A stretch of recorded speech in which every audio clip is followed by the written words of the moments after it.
Brilliance Audio. What Can't Be Seen by Brianna Labuskes. Performed by Kate Marson and Chris Shula. Pounding. Music, lights, the bass reverberating in her chest. No, that wasn't right. Gretchen White blinked, squinted against the harsh, bright white of the sun pouring into her bedroom. Pounding.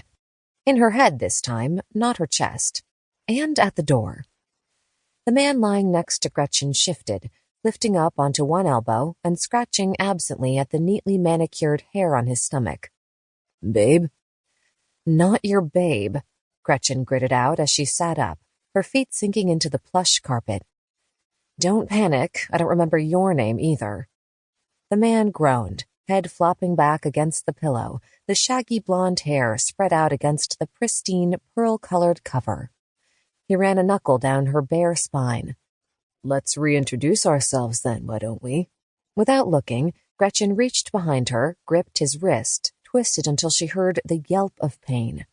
Then kept going, longing for the pop of ligaments and the crack of bone. His legs kicked out as he tried to free himself, but he wouldn't be able to, not with the leverage she had.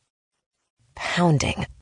Swallowing the primal scream that clawed at her throat, Gretchen finally let go of the man and stood.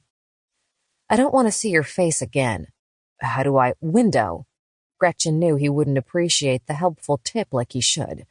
That suspicion was confirmed by the swears flung at her back as she stumbled toward the door, still naked. She ignored him, her memory already erasing everything about him other than how he'd made her body feel. Pounding. Briefly, Gretchen contemplated grabbing her gun, but the better instincts that had kept her in check most of her life whispered from someplace deep in her chest. Now that she'd had a few minutes to process what was happening, Gretchen had a good guess at who stood outside her apartment. And she had no desire to go to jail for shooting a member of the Boston Police Department. Detective Lauren Marconi's fist paused mid-knock when Gretchen finally opened the door.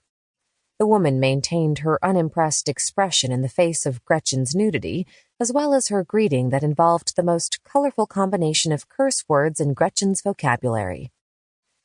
"Delightful as always," Marconi said, pushing her way into the apartment. "All right, it's been 3 months. You've sulked long enough." Gretchen's hand found its way to Marconi's throat. In the next minute, Gretchen had Marconi against the wall, teeth bared, her blood hot and thrumming with the beloved and familiar rage that she so rarely let herself feel. The pounding was in her veins now.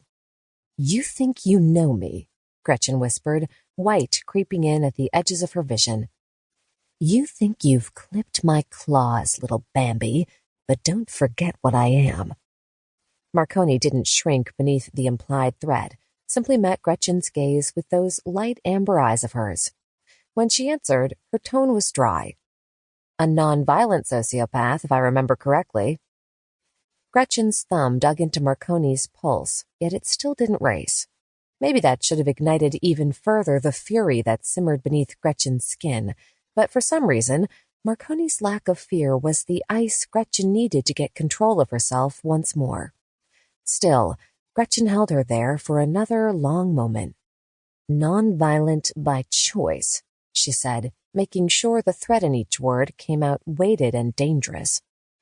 Then she abruptly dropped her arm and walked toward the couch to snag the too big sweater that hung there. Pulling it over her head, she then started toward the kitchen and the blessed relief of coffee. Once out of sight of the living room, she heard the door slam and guessed her bedmate had taken his leave. She wished he'd tried dangling from the ledge instead. "So is this what you're going to do with your life now?" Marconi asked, trailing behind Gretchen.